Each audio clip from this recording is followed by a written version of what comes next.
Get this thing. So again, welcome everybody. This is the Resilience Artist Talk with myself, Andre Rochester, and Pamela Pike Gordinier, who was gracious enough and generous enough to invite me to participate in her show at the Garde Arts Center in New London, in downtown New London, currently on display until the end of June.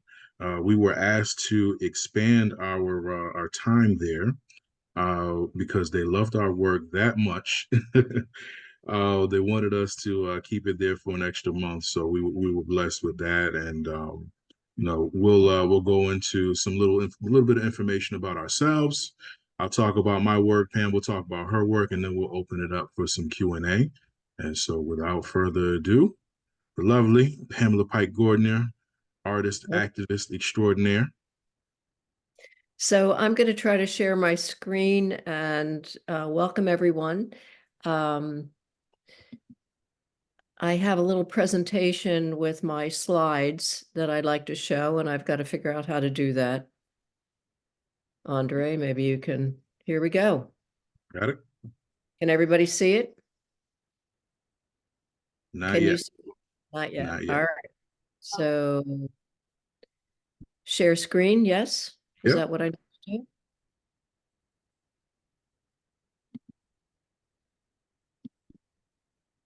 There we go. It's loading. This meeting is being recorded, and I don't want to leave the meeting, though. No, you're in it. You're fine. Oh, good. So I was saying to Andre, I'm not terribly keen on all the technical part, but I do love to talk about others and the work that I've been doing with Andre. And I never saw him as the guest. I always saw him as my compatriot in this. And when we were doing it, and we decided that we wanted to work together, the thing that we saw as being important was resilience. That was our common theme. And so we're going to be viewing social justice through different eyes. His perspective as a Black man, an artist, and really an extraordinary person, and a white woman who's 76 and trying to figure out all of this. So here we go. I don't know if you can see this with all of the other things at the top, but let me go back. Hold on. When I started doing the work, I came up with the idea of looking at social justice through art and history. And I wanted to work with actual events, because actual events, historical events, I could work on, and it would be truth. And truth is a commodity that's very difficult today. So in this book called 3 Steps Forward, 2 Steps Back, I partnered with Akia DeBarris-Gomes, who's a PhD, and Akia is a senior curator of maritime social histories. She's a Black woman, and she comes at it through a scholar's perspective. So for each piece of artwork that I did, and there are about 20 in this book, I wrote my artist intention and my thoughts, and she also wrote her take as a scholar, anthropologist, and an archaeologist. In addition, my husband, Dr. Glenn Gordinier, is a historian, and through this entire process has been the consultant on everything that I do with it, just because there's just so much to take in. He will also describe himself as a studio assistant, which in fact he is. The book is available through Amazon, and I'm going to show you a few select pieces. So the first one is called The Silence is Deadly.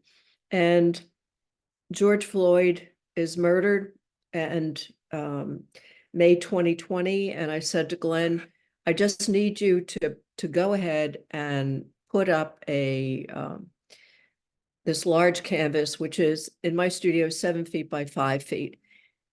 Without any idea what I was going to do, I just started responding to 9 minutes of this man being murdered and calling for his mother. And anybody and all over the world, people cried out about this. So as I'm swirling and just aggressively attacking the canvas, I backed up.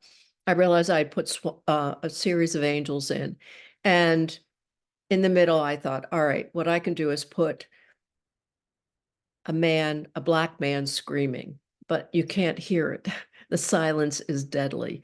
It reminded me, of course, inspired by Edward Munch and his scream, and his was in response to a blood red sunset that he said echoed this scream throughout the world. And I thought that there were so many similarities to what was going on at that moment.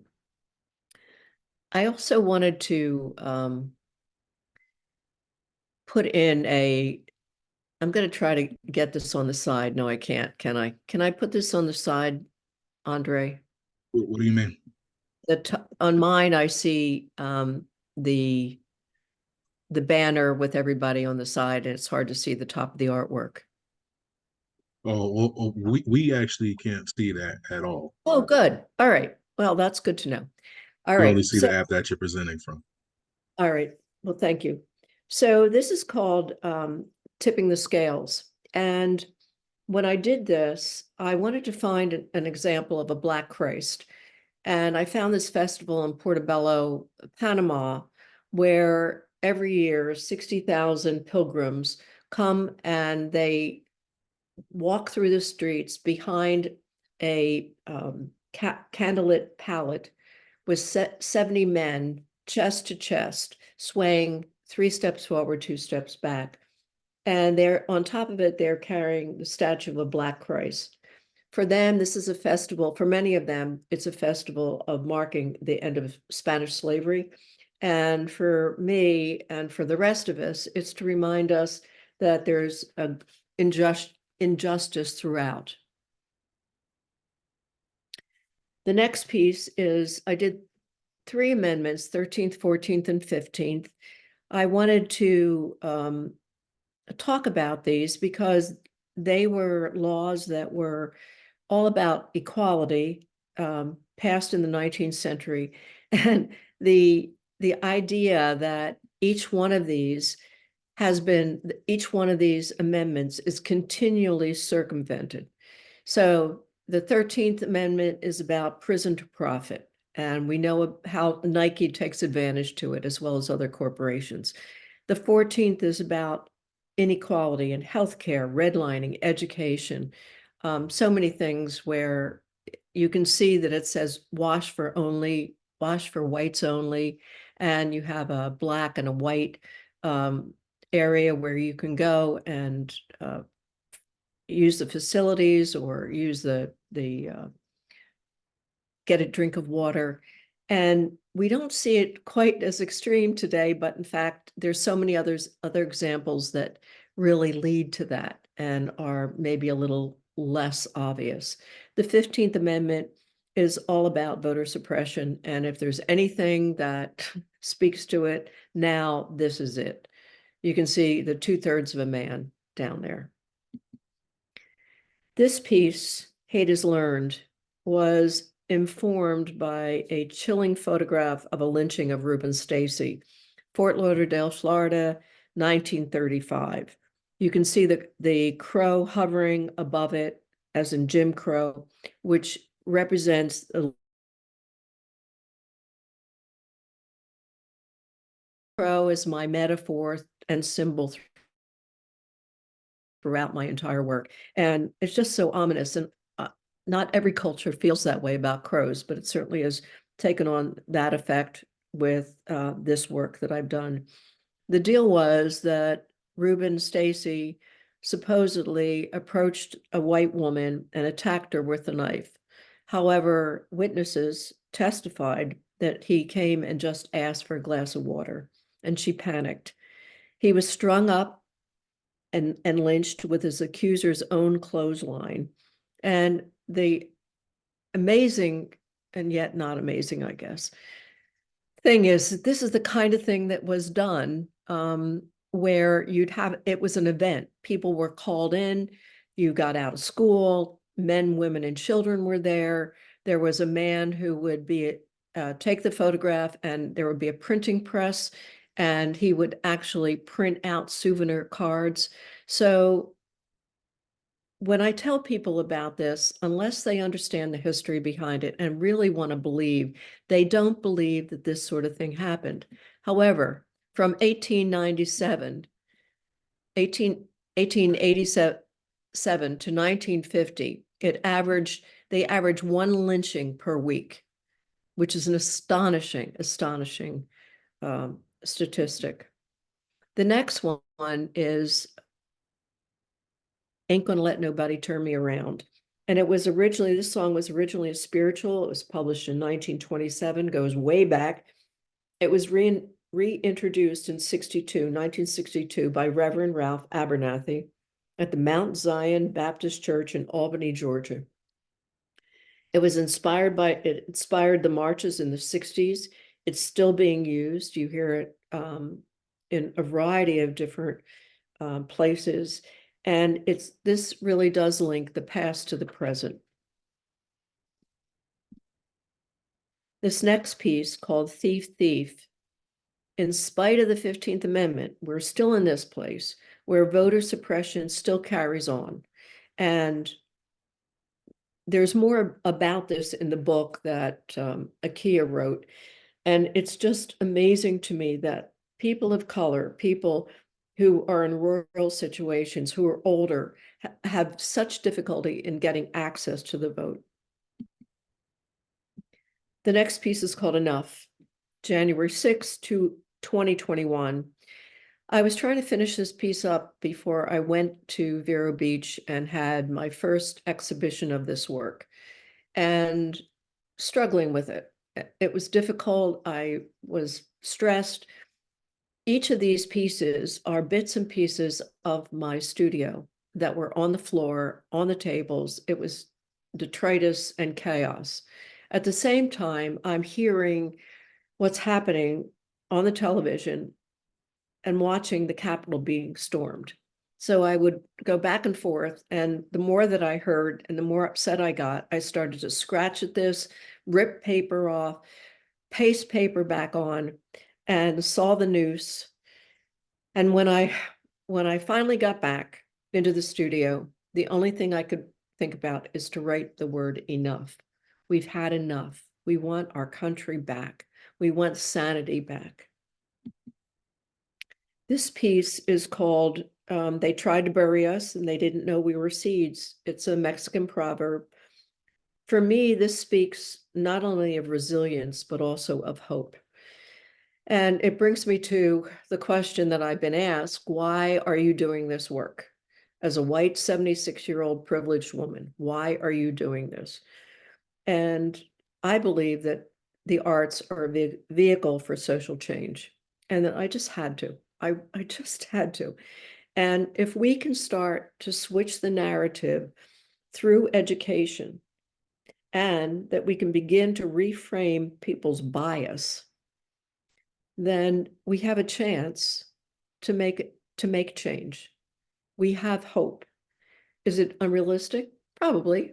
But even if it starts, even if it's just a few people out there, that we continue this dialogue and we don't let it go and we don't give up on it. My work has always been about hope when I look back at the various things that I've done over the years. And I'd like to quote from Nelson Mandela. In 94, he said, "People must learn to hate, and if they can learn to hate, they can be taught to love." This last just screenshot is the closing of the dance march that you will see. And it's been performed in a variety of different places.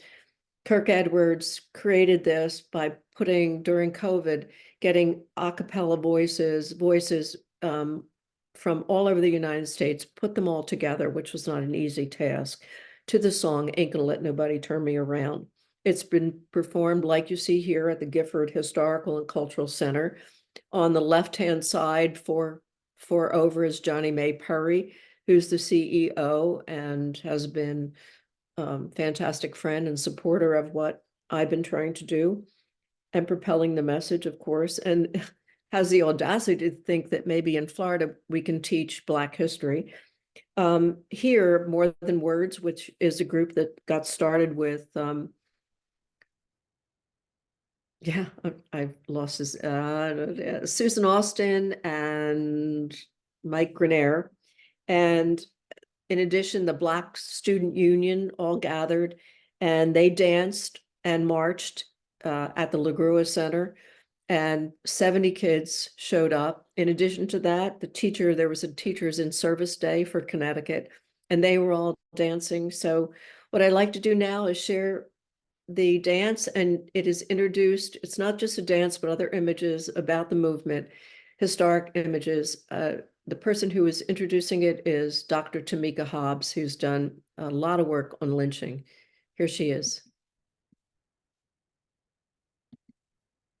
My name is Dr. Tamika Hobbs. I'm Associate Provost for Academic Affairs, Associate Professor of History, Director of the Social Justice Institute for Florida Memorial University. It's important for us to continue to reclaim the truth. Projects like this one, 3 Steps Forward, 2 Steps Back, do exactly that work.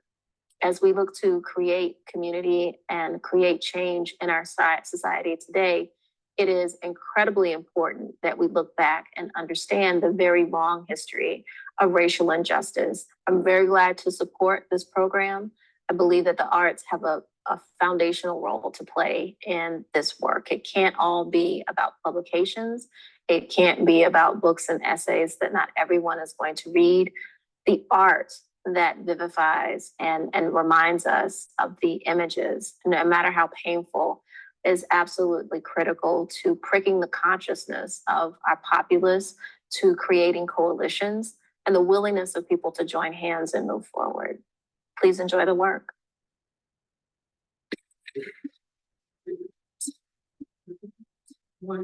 It's gonna let nobody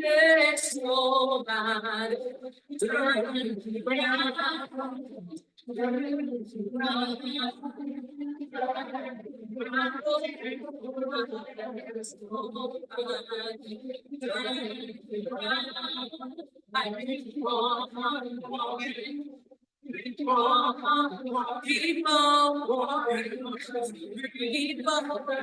we're gonna march until we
My name is Dr. Tamika.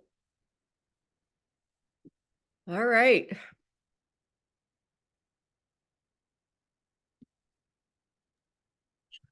Well, thank you, Pam, for presenting your work. And I have to say that very moved by your art when I got a chance to go to your studio and see it in person.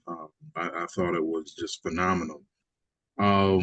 One thing though that I would like you to talk about a little bit before we go into my presentation is what else have you covered in your career? Because you're not just an activist when it comes to social justice surrounding Black people and the Black experience and what we deal with. You have a kind of a broad spectrum of subject matter that you cover within your work. And one thing that I would love to hear you talk about, because it does fit the resilience theme, is the project that you did with the shoes. Mm. Well, a friend of mine, Maggie White, had said that Safe Futures was trying to get the word out that they were changing their name and that there was a lot going on. And I thought, all right, I can use my art to open up a dialogue about this. So Those I who told might not know what Safe Futures is, can you explain who they are? they are an organization out of New London, and their goal is to protect survivors of domestic violence. And they have a series of organizations. In fact, they're in the process now of starting another campaign, and that I'm going to be working with them on to do a social justice center, Safe Futures Justice Center, that will have a chapel and legal counsel and an area for children when their mother or father comes. And it's not just women, it's men too, that need to be sheltered. So I found out the statistics of how many people were sheltered in 1 year. And I think it was about 170 men, women, and children. And then a variety of friends helped collect shoes for me. And Julia Pavone, who's here in the room, helped with curating it. And so we collected those shoes. We put them in a labyrinth because a labyrinth is a walking prayer. And you saw all the little shoes and the 13-inch shoes from a young man, all of which was to represent the demographics of all those that were helped. As you walk through the labyrinth, there were voices of survivors and talking about in various languages and talking about how they could not get the same legal support that their accuser, their as a victim, they could not get the same legal support. So this was a way to use my art again to educate and to bring forward the issue that I was feeling very passionate about. Thank you for that. I just wanted to uplift some of the some of the other work that you do because you cover a lot and I know. you've done a lot. So it's important to let people know a little bit more of who you are as an artist and where you're coming from with your work. So I appreciate you sharing a little bit more. So I'm going to go into my presentation. I don't have a fancy video like Pam, but I have some pictures. For those of you who didn't get a chance to get down to the Garde Arts Center, you can get a little preview for when you do take your trip. You have 2 months because they extended our show until June 30th. So, make sure that you take an opportunity to get down there and see this stuff in person. Just give me a second. I'm going to share my screen.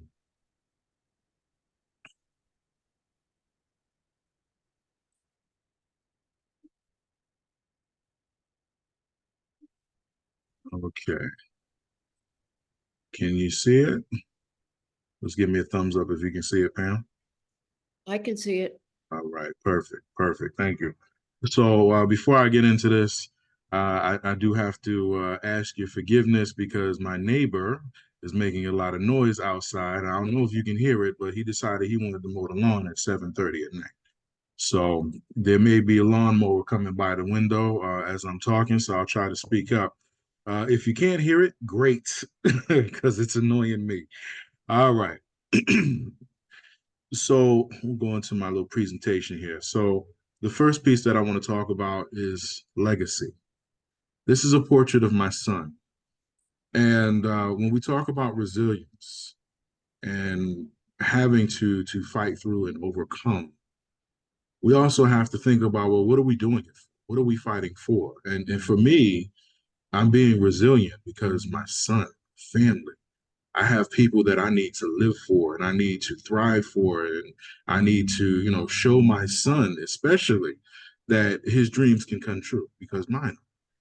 And I had a death scare in September, and everything almost came to an abrupt end. My son almost lost his father. My wife almost lost her husband, and that really, that that situation really got me thinking a lot about where my life is going to go, and how how I need to continue to work hard to fulfill the goals that I've set for myself, but more importantly, to be able to provide for my family and ensure that we are okay along the way that in this journey that I'm on. And so I think of legacy a lot, especially now, having been resilient um, through a number of struggles, but having overcome that obstacle of almost dying last year.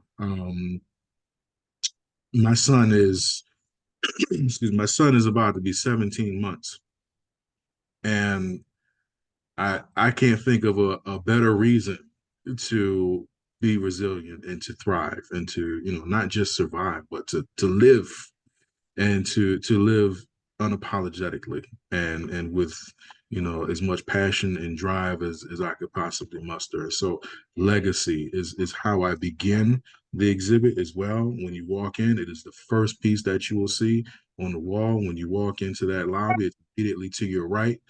um, my son's big old face is right there, and he did join us for the opening reception. Next, we have, this is actually a series of paintings. There are three paintings. I call it Next in Line, beginning with this one, the first one, which I painted in 2016 after after Philando Castile and Alton Sterling were murdered by police officers. This is the first time that I watched videos, and it stuck with me. One might say that it was traumatic for me to see. Having watched two men take their last breath on video, it really it really struck a chord with me. And the issues with police violence were very real already. There were plenty of protests and plenty of videos and stuff out there. There's plenty of stuff all over Facebook, all over the news, et cetera, et cetera. But this time something said, you need to watch it and see what happened and really understand it. And so I did some research on the victims of police violence, and I have people on here from 12-year-old to senior citizens. And it's heartbreaking because the list just keeps growing and growing and growing. And at that time, I ran out of space on the canvas, and there were already hundreds of names that I could have put on here. And it was one of those things where I had to say something, I had to do something, I had to get it out. And so next in line is asking the question, is this young man that you see here holding his breath with so many victims behind him, blindfolded because he doesn't know what could be his fate as a target, quite frankly, and grasping onto his childhood. That's what the teddy represents, the teddy bear represents. Is he going to be next in line, or are we going to do something about this issue? And sadly, it hasn't changed, even to this day. See, we don't hear about the police violence as much on the news because there's so many other things happening in the world, but let's not be mistaken. Innocent people are still dying at the hands of police. on a daily basis. And so that's where Next in Line comes from. The next subject that I wanted to explore with the series was the Department of Education. And this has a dual meaning. Delusions of Equity is the title of the piece, because I feel like that's literally what the Department of Education has become. Being involved in community activities like the organization I was a part of called Calling All Brothers, where we not only greeted the kids back to school and we had that event, but we also did a Black History Bee. We also did some mentorship with the kids. And so in that experience, I got to witness firsthand exactly how bad the situation can be within the same school system. It's not equitable. It's not equal. And in many ways, children are set up to fail. They're targeted for failure. Thus, the school to prison pipeline. They're not given the exposure to the same opportunities as kids down the street in the next town over. Because tax dollars, because economic status, because of race. And it's a shame. It is a shame.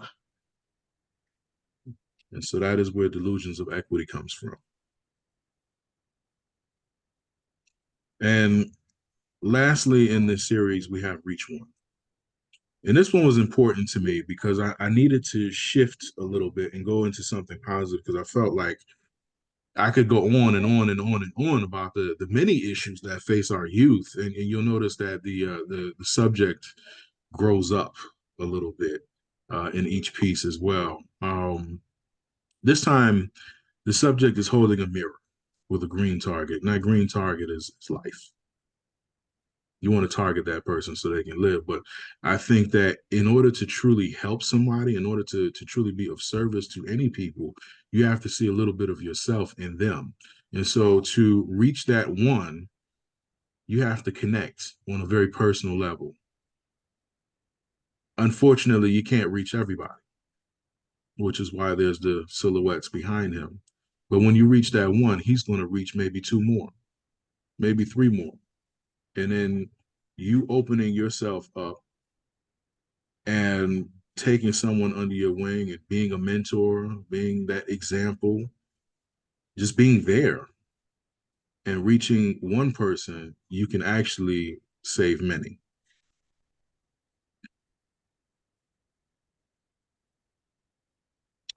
This piece, Plantation Promises, it has a lot of meaning, but I'll keep the story short. It's really about my experiences in corporate America, honestly. It felt like I was on the plantation. It felt like this golden carrot would keep being dangled in front of me. A quote unquote opportunity, right? An opportunity to keep me from my goals, my dreams, and my aspirations by dangling these benefits, this nice salary in front of me. And what I realized was that the opportunities weren't really as good as I needed them to be on a personal level, on a mental level, on an emotional, spiritual level. And it felt like there was just this repeated cycle to keep me away from the things that mean most to me. And so feeling like I'm working so hard to lose myself, killing parts of myself in a way, I realized that that carrot, it's going to rot and that gold is going to fall. And what's left is that string tied to my finger, only for me to repeat the cycle and go after the next carrot and to be trapped. And that was, that was really how I felt.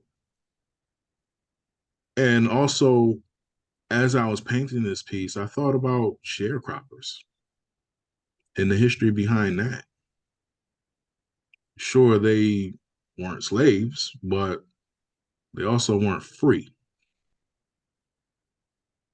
They had a quote unquote opportunity that was presented to them, which was really more like indentured servitude when you think about it, because they could barely survive sharecropping. Thus the plantation imagery, the plantation promises. Arise. So in a lot of my work, I explore the emotional journey that people go through as they're, having whatever experiences they have. Arise is all about showing the strength and using all your passion and your drive to keep yourself above the obstacles that you've overcome. You see the red, that's that passion, that's the strength. He's not flexing. He's literally using all his strength to keep himself up.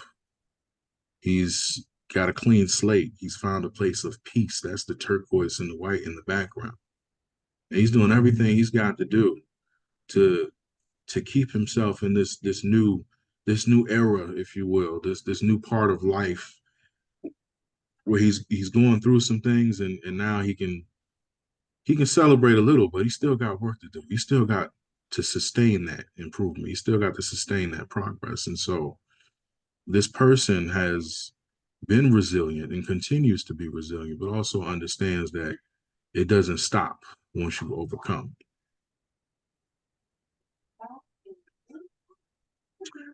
Freedom for the Babies was a piece that I made when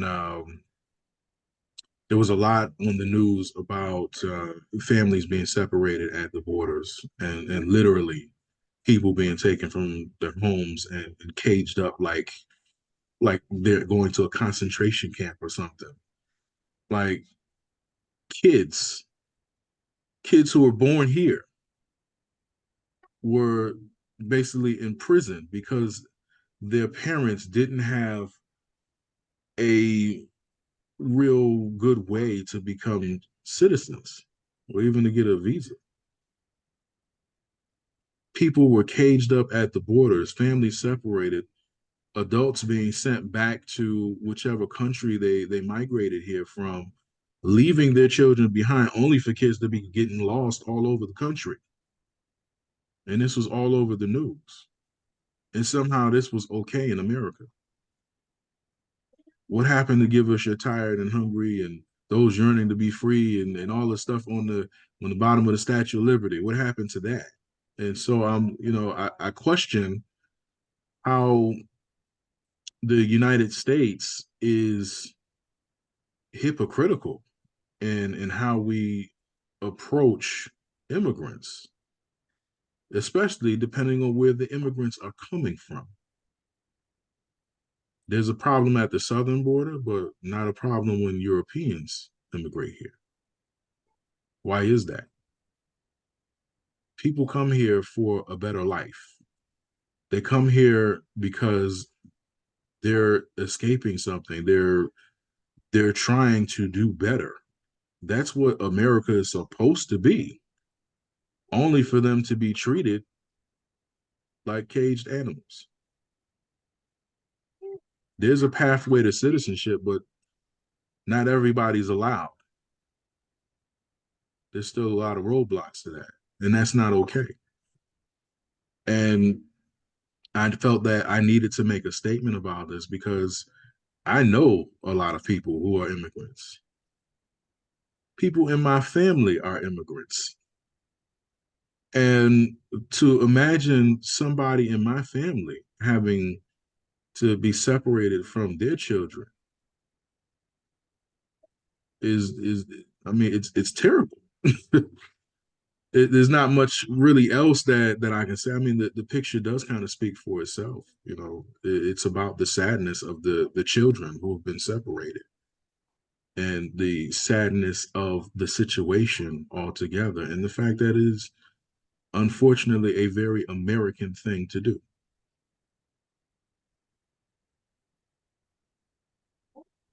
Blind to it all. So blind to it all is a very personal piece for me. Um, this one is a self-portrait. And it's about being blinded by your own internal struggles, being unable to see the light that others see in you. And in order to get to a point where you also see that light, you have to do the work to remove that blindfold. I'm not shy about talking about my own experiences with depression and anxiety. It's been a part of my life for most of my life. And it's a journey. It's an obstacle that I've had to be resilient through. It's something that I've had to work on. It's something I've had to work with. And in this situation, my peace is being kind of washed away with this kind of sickly yellow color. I'm black and white because I'm not my outward colorful appearance. It's bland inside because I can't see what others see in me. And I have to work to remove that blindfold so that I can, in order to be a better person, in order to succeed, in order to thrive, and to, to do the things that I want to do most. And so I use this piece to talk about mental health, especially because we don't see enough Black men doing that. We don't see it, we don't hear enough Black men talking about going to therapy and dealing with their issues. And in a lot of ways, it's because of conditioning, because it's not seen as something that is a, a show of strength, when in fact, to be vulnerable takes more strength. And it's kind of weak to worry so much about what other people think about you and let the other people's opinions keep you from being a better person.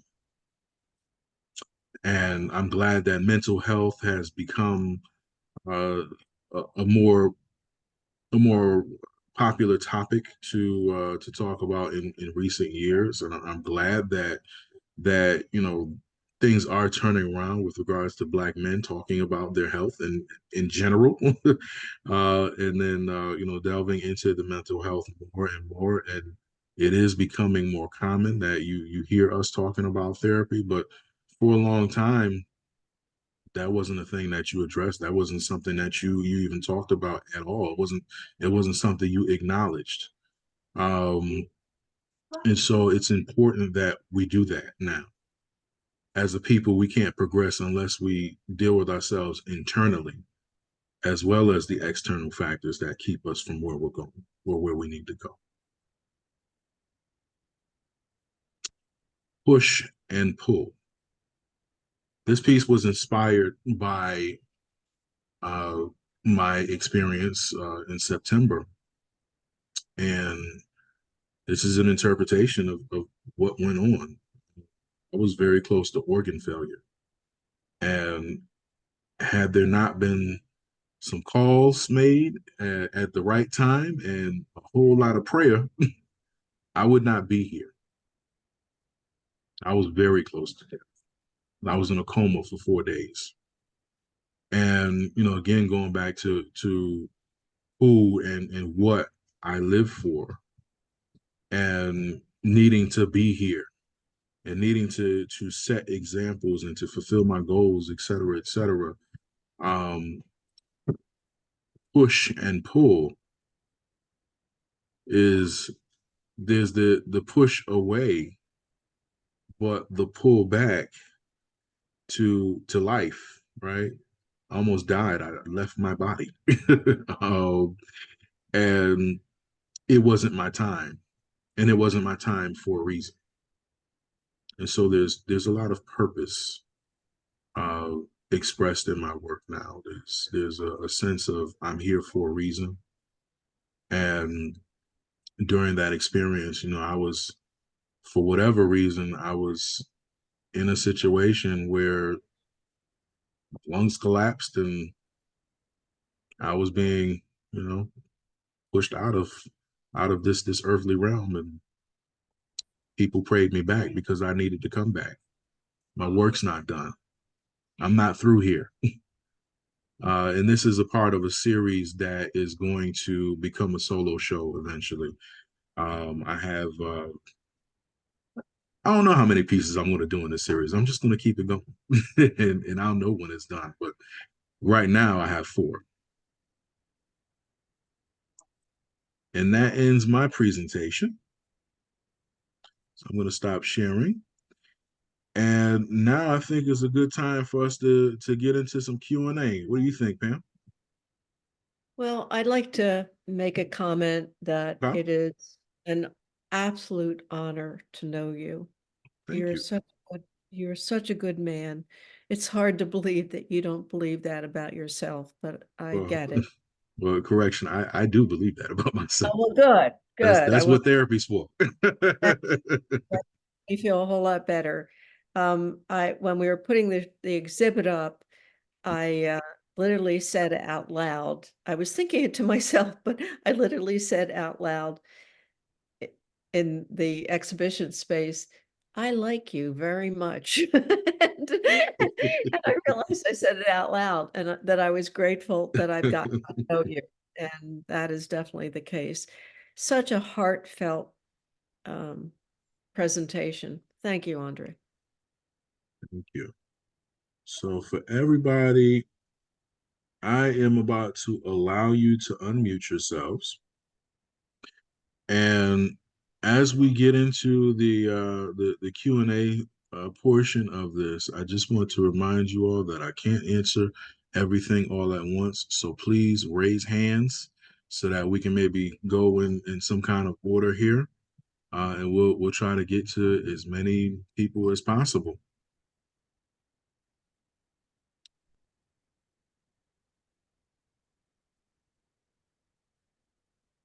Any questions? Any comments? Any suggestions?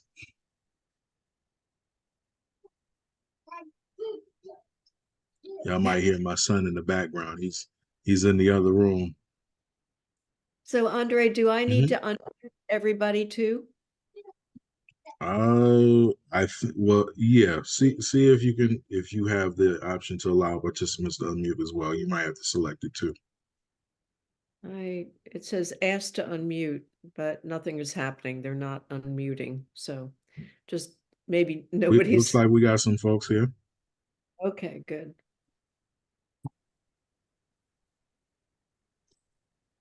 LaShannon? Well, Hey good there. evening. Hello. And this is actually not a question. This is a statement. Um, Powerful. You and Pam, Andre, just the pictures, the social justice.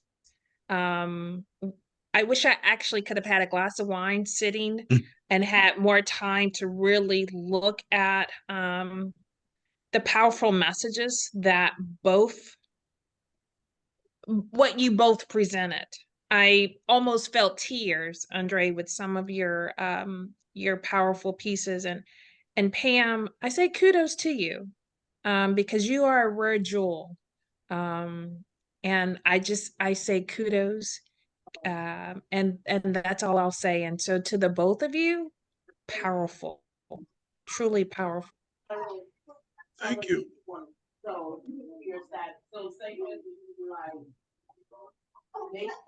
Anyone else? Make a post for Facebook telling everybody that I saw Sarah unmuted. Oh, Glenn?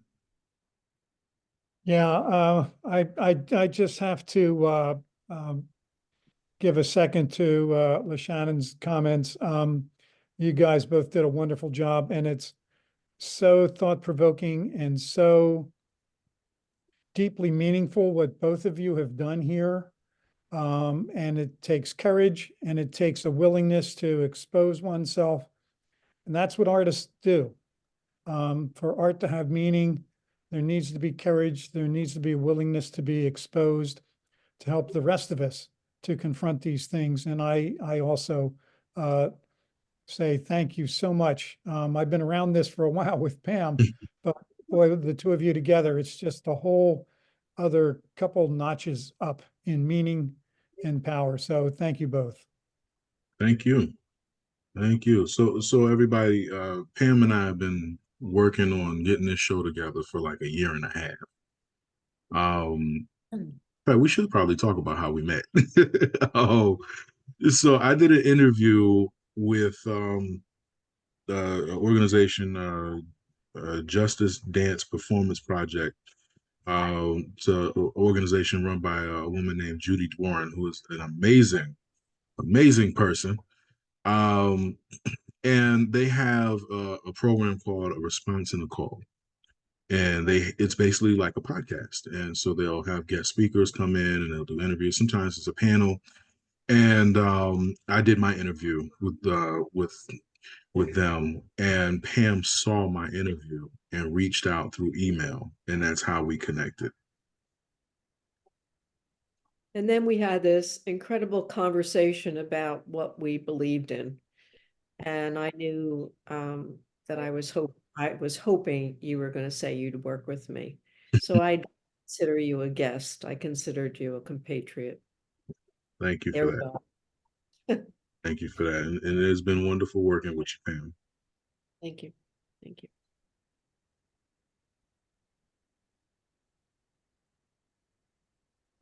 Any other questions or comments?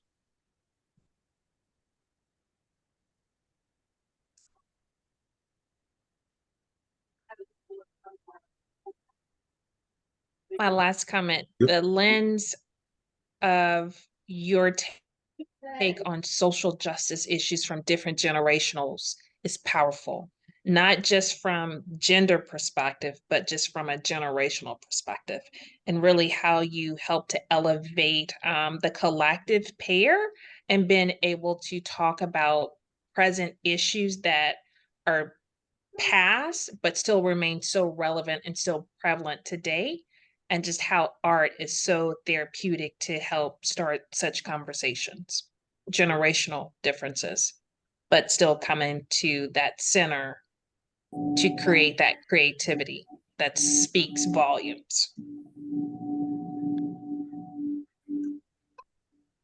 Rebecca, did you have a comment? I had a question as Sure. to when will we see more of your artwork at the Garde, or is there yours or Pam's artwork being shown somewhere else that we can go and look at different paintings? Because it is powerful. Thank you. Thank you. Right now, I don't have any plans to be at the Garde again until they invite me back. And I would happily show there again with no problem.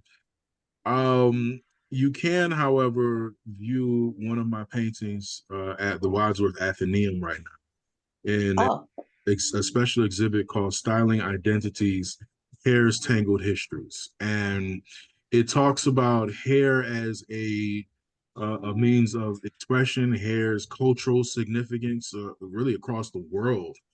And just the importance of hair throughout history and how it's been used to either convey messages or to depict certain themes. This is an exhibit that involved a lot of people from the community in the Hartford area. My piece is telling a hair story that I have about how I grew my hair out beginning with the pandemic and all of the things that were happening throughout the pandemic. It's called Wear Your Mask. And it's actually an image of me with a smiley face mask on. And give me a second. I'm gonna see if I can find it really quickly, and I will show you.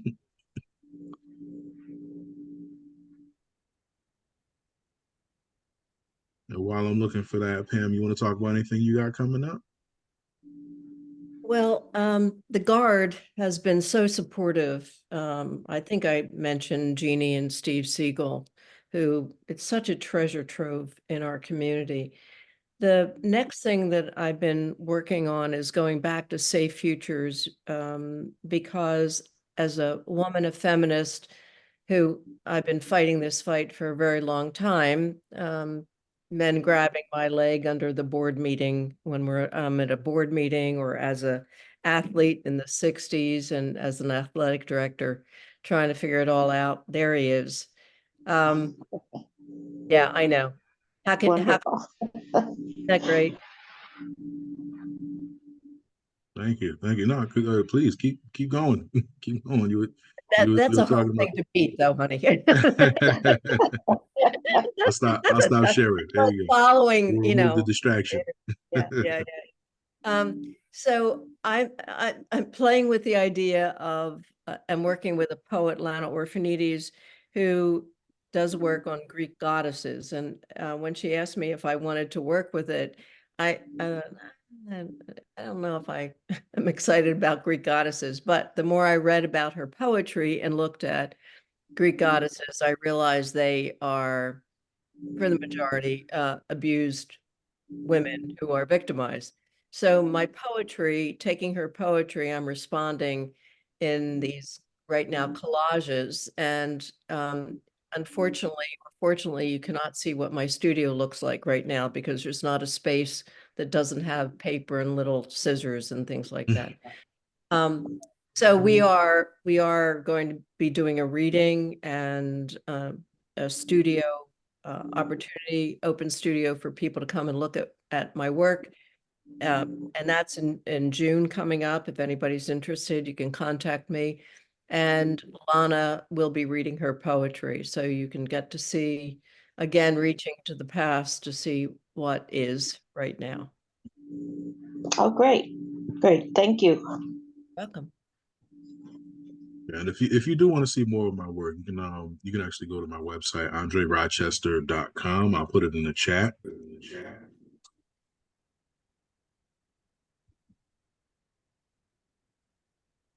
So Andre, there's another hand up. Uh, looks like Glenn has something else. Rebecca. So there's an echo because somebody's speaker is too loud. So, can you hear me? You can, yes? Yep, I can hear you. I just wanted to add Pam talking about the work she's doing. That is also in support of Safe Futures. So recognizing the challenges that these goddesses faced and that women and others who are abused are still facing today. So all of that, once again, is in support of Safe Futures work. And then maybe when hands go back down, we can see that piece of art again, Andre. That was, I'd love to do that. Sure.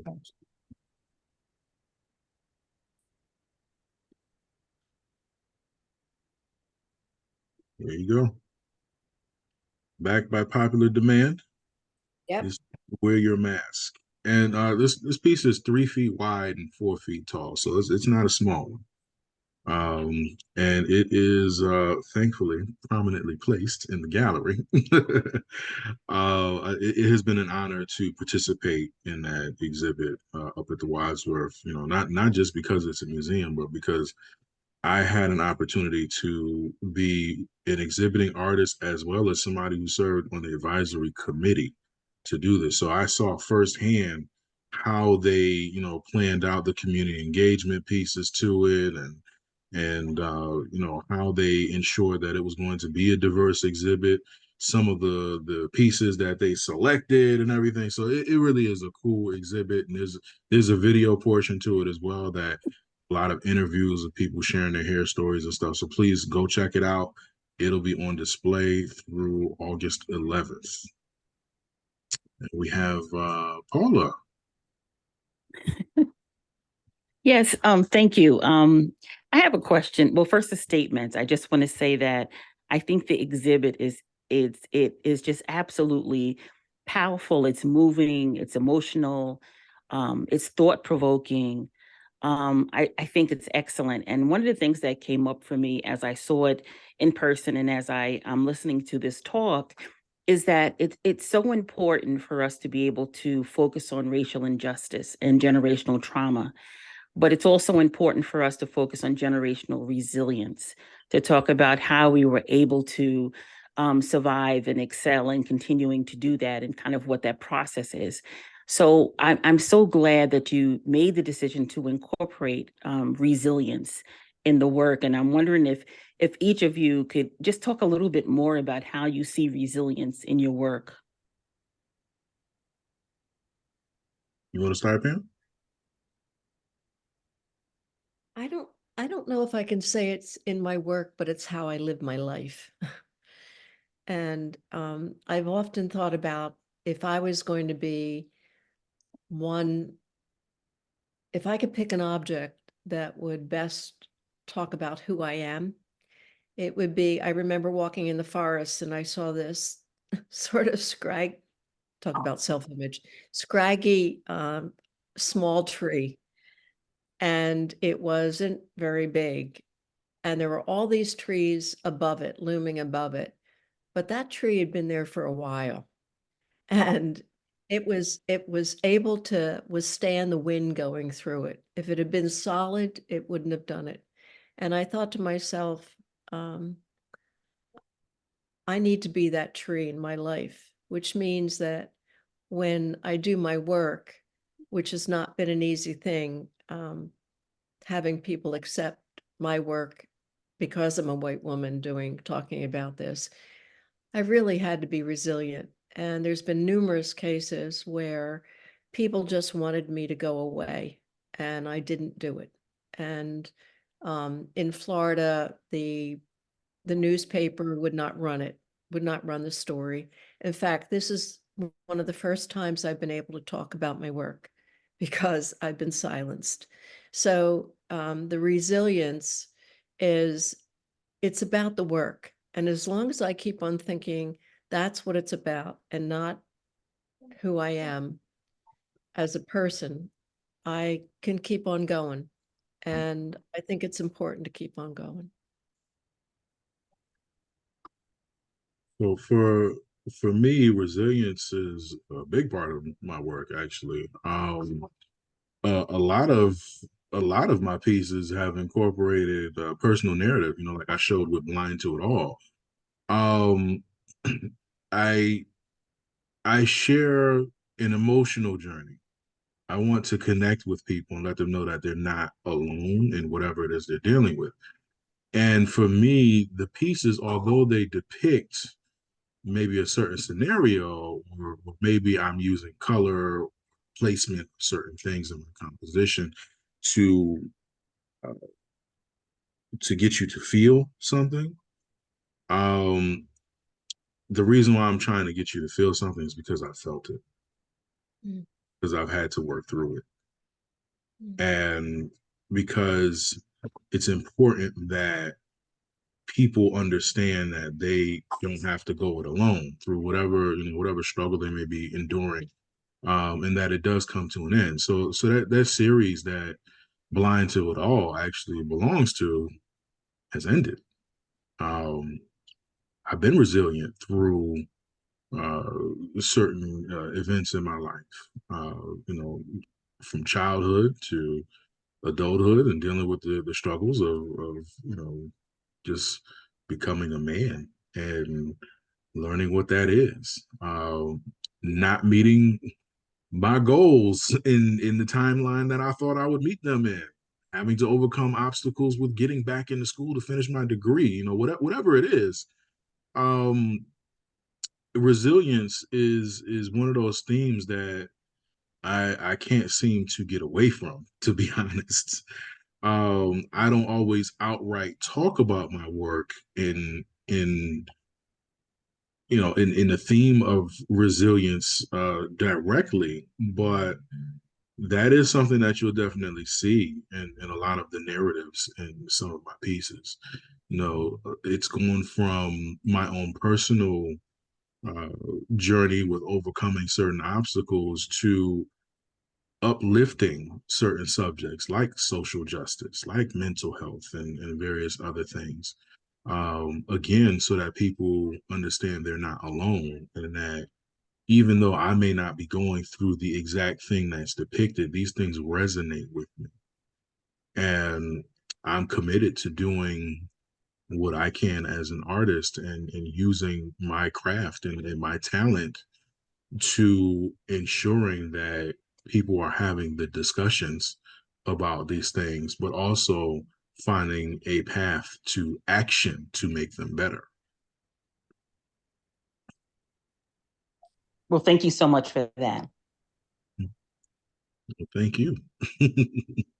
So Andre, it's getting a little late here, and I wonder if we could end with, if people have no further questions, seeing your legacy.